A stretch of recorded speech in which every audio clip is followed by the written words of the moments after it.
Big day, big show, big studio.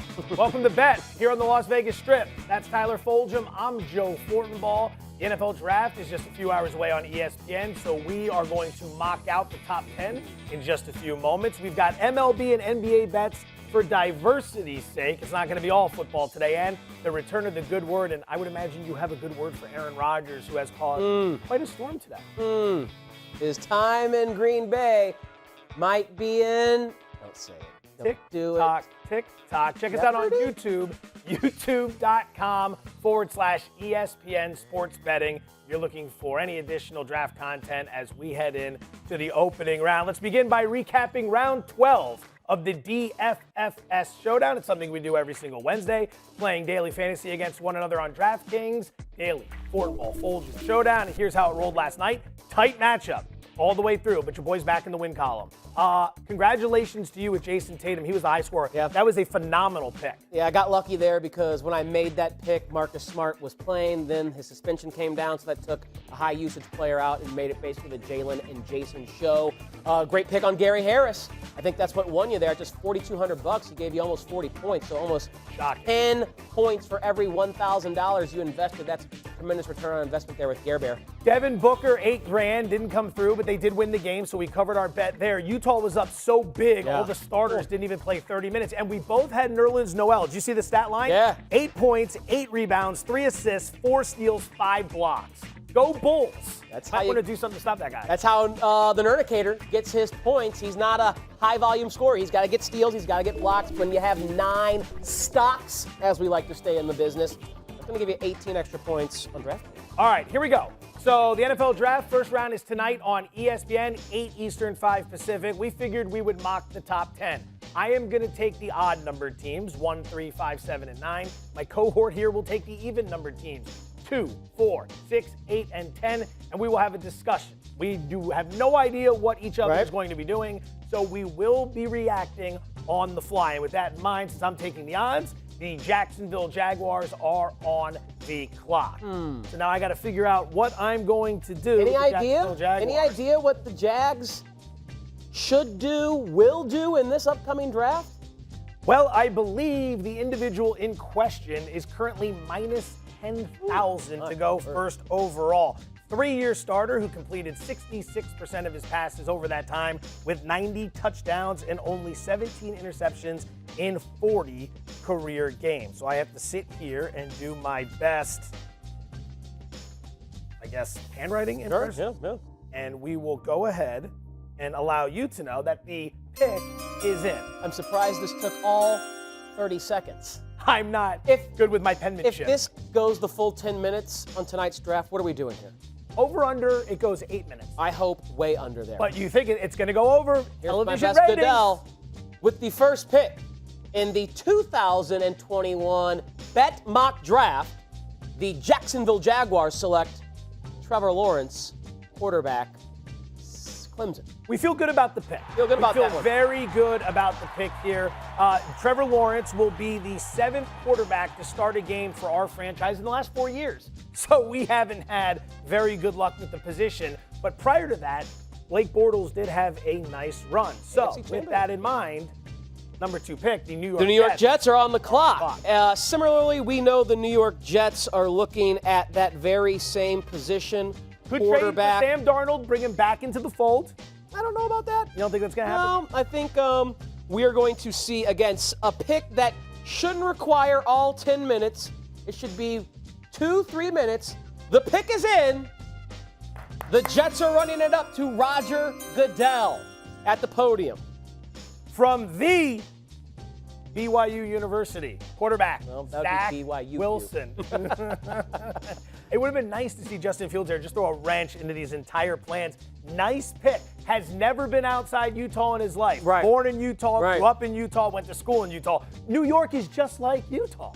The San Francisco 49ers are now on the clock, and I think this is where the draft finally gets interesting for our mock purposes and in real life, because we know what the Niners are going to do as far as position. We don't know what they're going to do as far as player. All right. Market says that, at least. It's been bouncing back and forth for the past few weeks. So to give the people an idea, when the Niners traded up to number 3 from the end of August, the rumor was that it was March. It was going to be Mac Jones, quarterback out of Alabama. Right. Mac Jones then became the betting favorite. He was the betting favorite for a few weeks, right up until Justin Fields had his pro day at Ohio State, and Kyle Shanahan was right next to him during that pro day. At which time, Fields became the favorite and then quickly was no longer the favorite. This one may take all 10 minutes because, by all accounts, the Niners have been waffling themselves within that building. But with the 3rd overall selection in the 2020 Bet NFL mock draft, the San Francisco 49ers select quarterback Mac Jones, Alabama. All right, you've been on this. Very nice Keith Jackson impersonation there. That was not lost on me. Very nicely done. So here's what we're thinking. Mac Jones is a pretty sizable underdog to be the number 3 overall pick as it stands. TREY LANCE became the favorite this morning. Why do we think that is? Is that because all of a sudden the Niners leaked the information to the media, or did Todd McShay put it in his mock draft and the entire world saw it and started betting TREY LANCE? I would imagine some money came in on TREY LANCE as well, obviously, which is why they're moving the line. I'm going to stick with Mac Jones here. Would I tell you it's a short thing? No. Would I tell you I guarantee it? No. But my guess is that it's going to be Jones. John Lynch, that is, contractually has the right to make the final decision, but he has said he will defer to Kyle Shanahan, who knows far more about quarterbacks than he does. I believe Shanahan wants Mac Jones. I believe TREY LANCE made it close, but I believe Mac Jones is the pick. So while now the Atlanta Falcons are on the clock, why don't you remind our viewers what's at stake with this 3rd overall pick between you and I? So here's how it's going to work. And by the way, the Atlanta Falcons are on the clock, as you just mentioned. Thank you for that.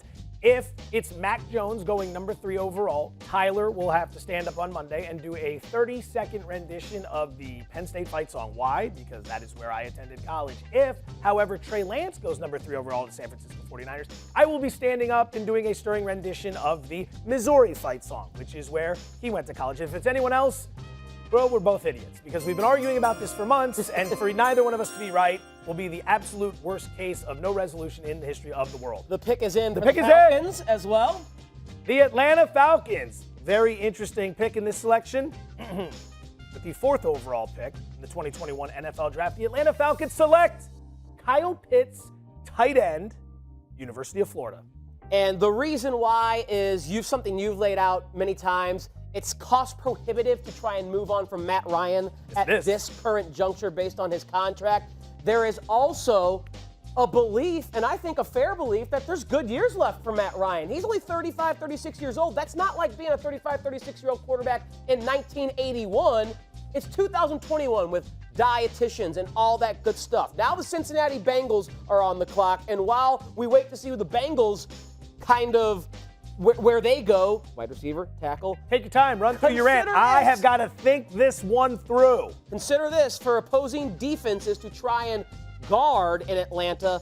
Pitts, Calvin Ridley, Julio Jones with Matt Ryan and his brain. Maybe he's lost a little bit with his arm, but with his brain, Arthur Smith, I think, will have a fun time scheming that offense. We'll see what they do later in the draft to try and make the defense a little better. My friend, the pick is in. The pick is in. Now, this is interesting because, again, like I said, could go wide receiver, could go tackle here. Don't want Joe Burrow getting hurt.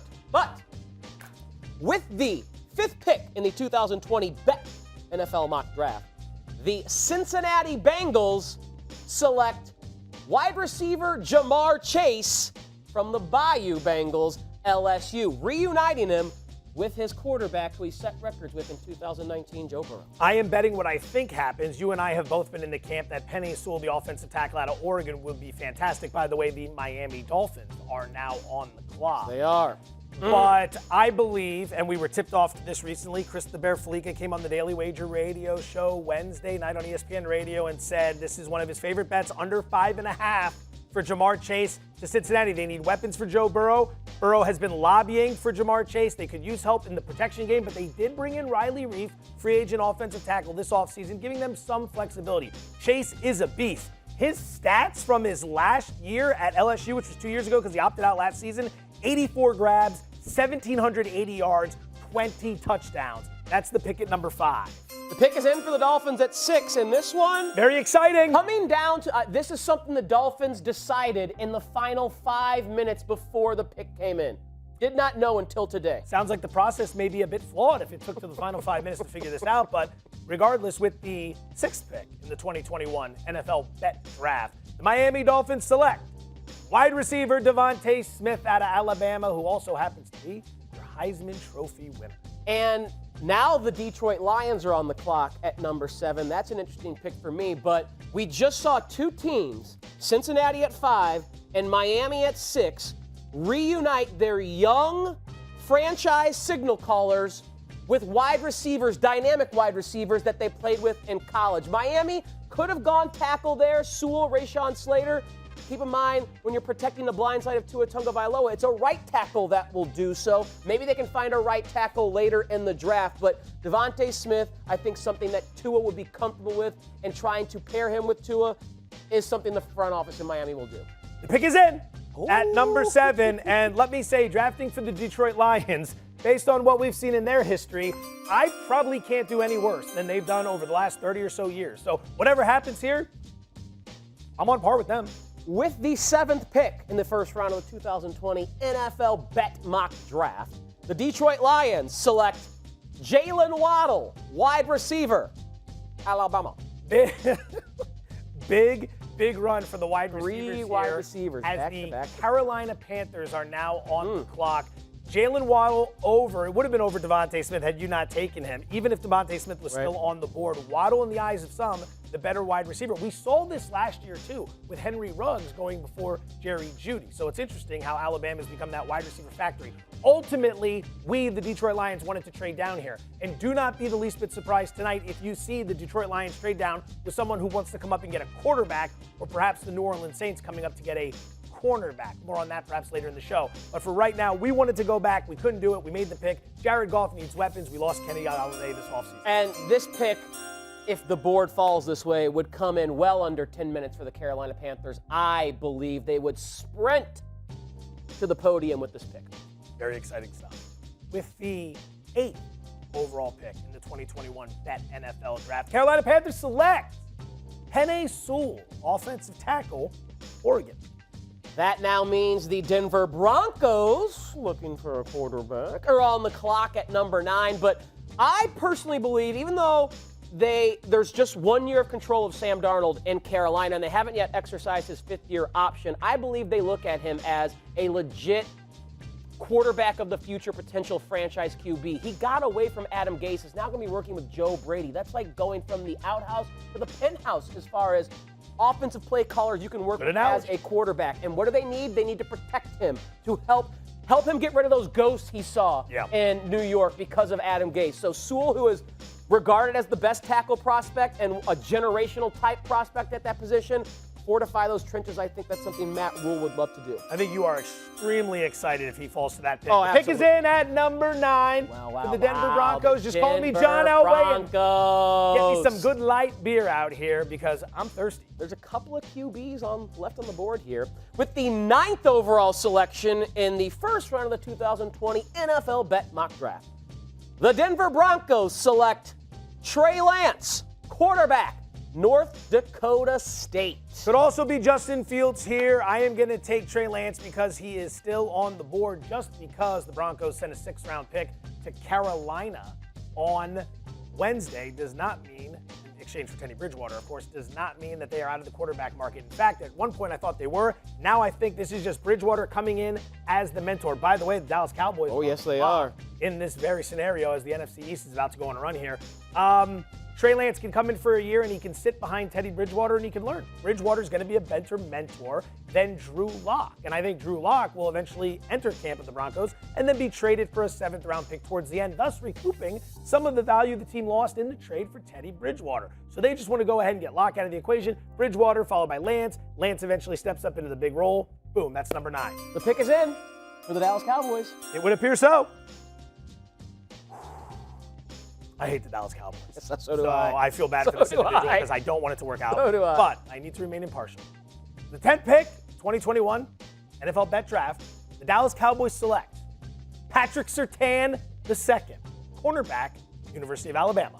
Alabama just had, 6 guys there going? You go, The first a nice 10 little picks. run for the Crimson Tide. So that rounds out the top 10 there. The Cowboys need defensive help. They do. And here's the first defensive player off the board at number 10. J.C. Horn's another consideration. He too has NFL bloodlines, like Patrick Surtain II. I think Surtain is the most projectable, safest of the two. Horn has some Jalen Ramsey in him, but he's a little too aggressive at times, and that hurts him. Surtain comes from a quarterback factory, coached by Nick Saban with NFL bloodlines. I think that's the safer route for the Cowboys to go. Caleb Farley from Virginia Tech is apparently climbing boards as well. Keep your eyes on that. So here you go. The top 10 courtesy of Fulghum and Fortenbaugh for tonight's NFL draft. Lawrence Wilson Jones.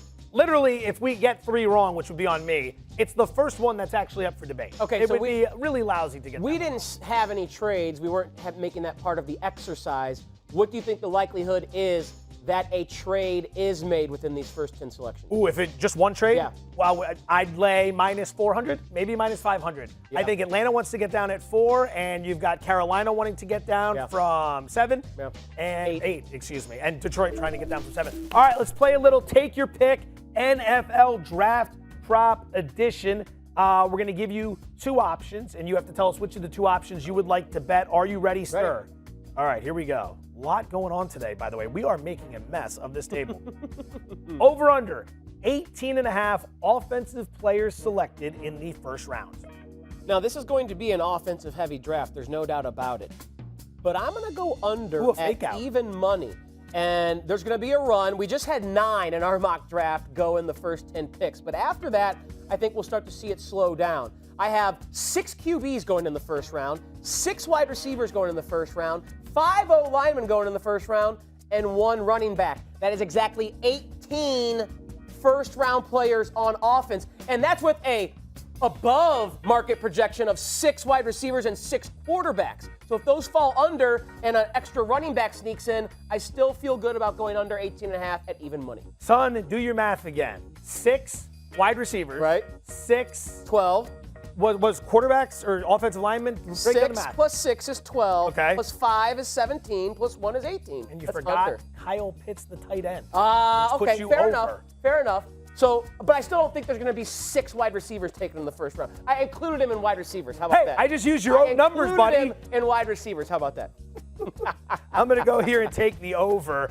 I don't know how I could lay it out any better than he just did, but I see it as 5 quarterbacks, 5 wide receivers, 6 offensive linemen, and 1 tight end. That puts me at 17 without even mentioning a running back. I think a 6 wide receiver is highly likely, possibly even a 7th, maybe even a 2nd running back. I've got the over in that one. That'll be interesting to see how that plays out. All right. You have the under with math that would suggest the over or the under. All right, number 2. The first round picks by conference. Would you rather take the SEC having over 12.5 picks in the first round or the ACC having over 5.5 picks in the first round? I looked at the SEC, and they're going to have a lot of players taken over, but I think the ACC is the safer bet here, and this is something Doug Zarian talked about on Daily Wager. Make sure when you are considering this bet at your shop that Notre Dame is included as an ACC institution. Yes. And if that's the case, we know at least 1 Notre Dame player is going in the first round. That's linebacker Jeremiah Owusu-Koramoah. We could get a 2nd and left tackle Liam Eichenberg. So there's 2 extra bonus ACC players if Notre Dame is included at your shop. Just make sure you check that out. I am right there with you. I didn't even bother trying to do the math on the SEC players. I'm going to be completely honest. Maybe it goes over, but the ACC one is a smash. Again, you have to check to make sure that Notre Dame is counted in the ACC. Here at Caesars William Hill, yes, but at other places, I believe BetMGM, it was a no. They were only in there, Notre Dame, for 1 season, so you've got to confirm. But if you go through the list, TREVOR LAWRENCE, JAYLEN Phillips from Miami, Christian Darrisaw, the offensive tackle from Virginia Tech, Travis Etienne, maybe, Caleb Farley, the cornerback from Virginia Tech, Liam Eichenberg. It goes on and on and on. 5.5 is an easy number. This might be one of the easier bets as I do my best to mush it for us moving into the start of the first round. All right, number 3. What's more likely for you to bet? The Tampa Bay Buccaneers drafting offense with their first selection in the draft, that would be plus 130, or the Kansas City Chiefs drafting defense with their first pick, that's plus 100. Remember, the Chiefs will not be drafting in the first round. Right. It might not be resolved until Tuesday. You know, I'm going to go to the Tampa Bay, come on. Acquiring another offensive piece because I just like that price more, plus 130. It's a better return on investment.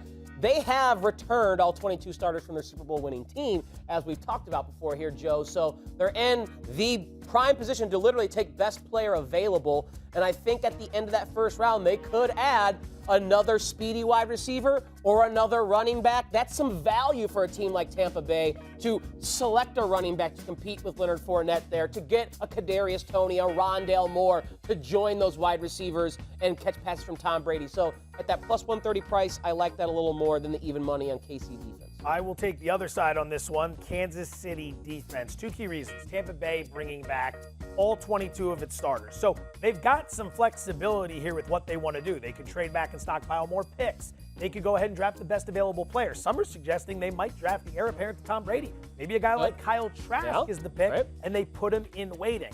I think, though, with that wide receiving unit, Brady and what they've got on the offensive line, which is where they would go if it's offense, in my opinion, I think the defense could use a little bit more help. That's just me. But I looked at Kansas City. They actually need big defensive help. Their one big problem this offseason was the offensive line. They've been addressing that through free agency. I think the pick is the defensive side to bolster that, because those guys couldn't get a stop against the Bucs when it mattered most in the Super Bowl.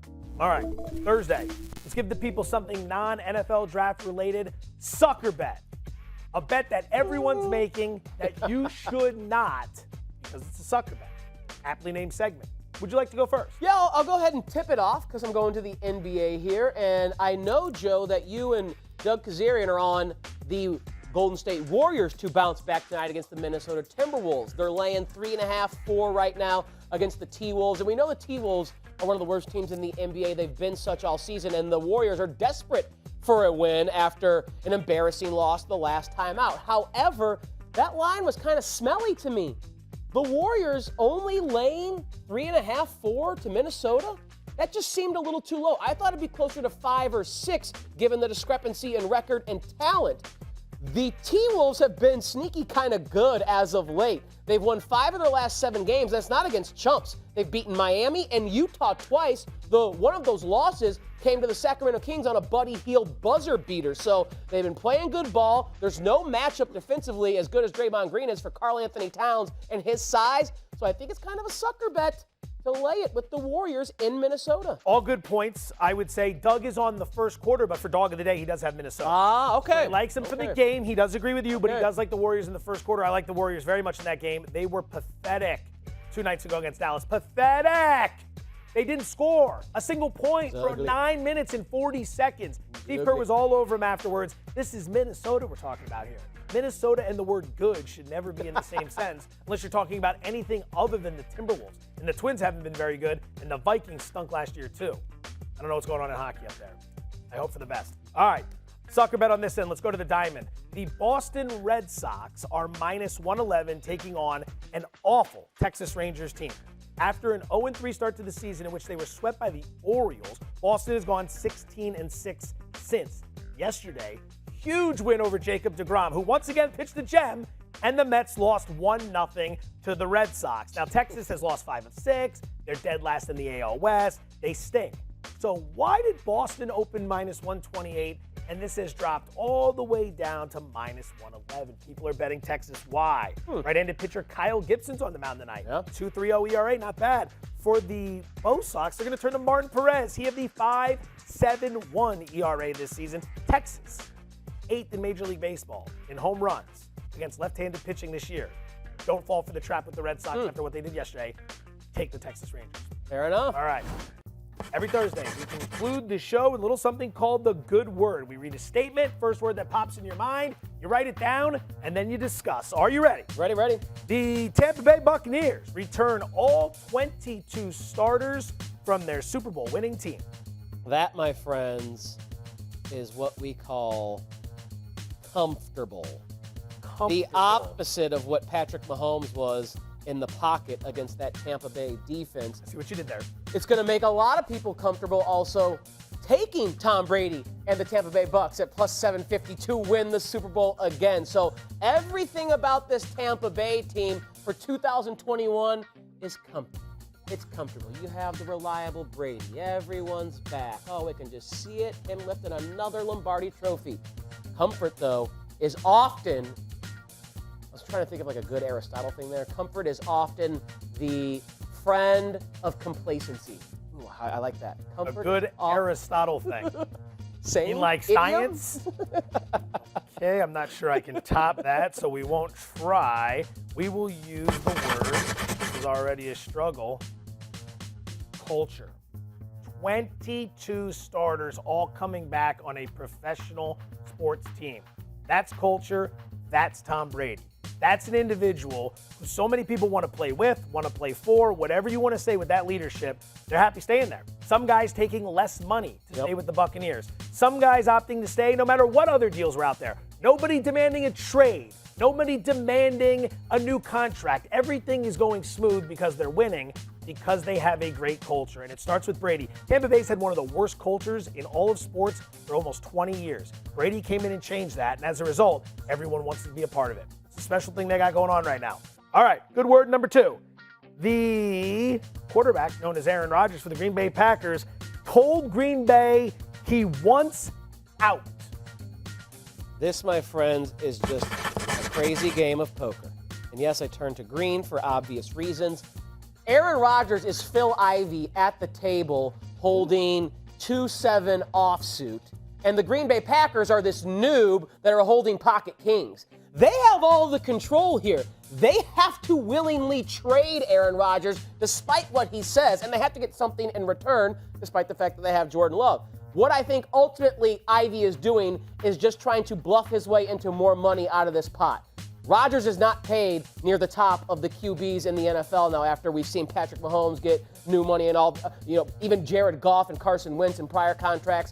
I think he wants more money, and I think he wants to, on draft day, hammer home to the Packers, if you draft anyone besides a pass catcher or offensive lineman that can be an immediate help to me with not the first, but the first 2 or 3 picks of this draft, I am going to come to work a very upset man. And you don't want me coming to work a very upset man. Is it even possible for you to get upset? You have such a nice demeanor. Yeah. For me or for Rodgers? For Rodgers. Rodgers does not.